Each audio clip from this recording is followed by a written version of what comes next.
encerclé par les valets de l'impérialisme français, est resté. Là où tout le monde se serait enfui, Gbagbo est resté, avec sa femme, ses enfants et sa mère, parce qu'il est le seul président reconnu par la Constitution ivoirienne, parce qu'il n'a pas un appartement qui l'attend à Londres, à New York ou à Paris. Et pourquoi risquer l'arrestation s'il avait des milliards dans les banques suisses? Il est resté pour vivre jusqu'au bout la tragédie du roi Christophe, et pour qu'enfin le masque tombe et que l'on découvre Ouattara, l'homme qui arrive au pouvoir dans un char français, le président de l'ONU, celui qui, comme sa femme, est un étranger à la solde des puissances de l'extérieur. Car qui d'autre qu'un étranger, plutôt que de procéder au recompte des voix que Gbagbo appelait de tous ses vœux, aurait fait appel à une armée de mercenaires pour tirer sur son peuple? Je revois Gbagbo assis sur son lit, désabusé, livré par la France aux zouaves noirs qui, derrière lui, sont en train d'humilier Simone, sa femme. Et son regard dit la dernière phrase de Gabriel Péry, devant le peloton d'exécution de l'occupant allemand. Imbécile, je meurs pour vous. La France, aidée de collabos africains, nous maintient dans un appauvrissement permanent, en faisant jouer les institutions internationales en sa faveur, pour justifier les coups d'État militaires et les assassinats politiques qui ont pour fonction de réduire au silence les véritables leaders d'une indépendance réelle. Elle a forcé l'organisation d'élections dans un pays divisé par une rébellion armée qu'elle manipulait en sous-main pour bourrer les urnes et nous imposer son négrier Ouattara, le grand ami de Compaoré, l'assassin de Sankara. L'ennemi est en face. Hier, c'était un chasseur d'hommes avec son chien, son filet, sa muselière. Aujourd'hui, il est noir comme vous. Il porte un costume, mais il est toujours à la solde de la France. Et croyez-moi, les enjeux financiers en valent la chandelle. Ces enjeux, Mamadou Koulibaly, président de l'Assemblée nationale ivoirienne, les a expliqués dans un livre, La guerre de la France contre la Côte d'Ivoire, que les nègres, comme d'habitude, ne liront pas, parce qu'ils préfèrent se référer à la presse française, qui selon eux est plus crédible puisqu'elle est blanche. Cette presse française, très habile à mal poser les problèmes pour mieux légitimer les ignobles réponses qu'elle y apporte.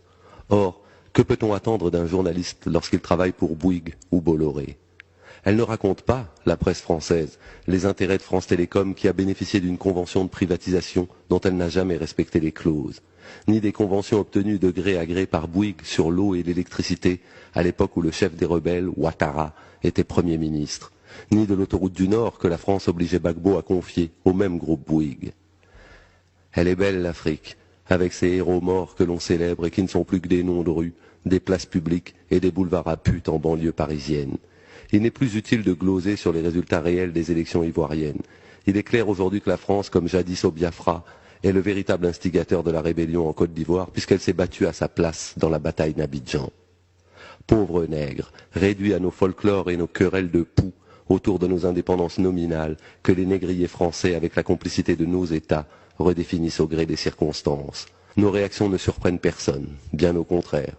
À l'heure où le monde arabe, dans un immense élan fraternel, se révolte contre les dictatures que lui a imposées la CIA depuis 30 ans, les nègres que nous sommes courbent l'échine et acceptent le diktat français.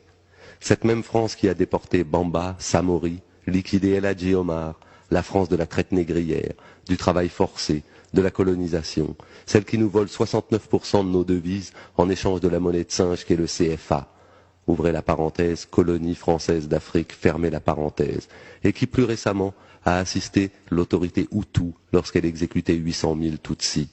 La France qui bourre les urnes au Gabon et au Togo, celle qui chasse les sous-bas du pouvoir pour s'emparer du pétrole congolais, cette même France qui humilie vos frères et sœurs tous les jours dans toutes les préfectures de France et de Navarre, vous demande de croire aux canulars montés de toutes pièces par la diplomatie française et les flics de la presse, et en bon nègre, vous courbez les chines.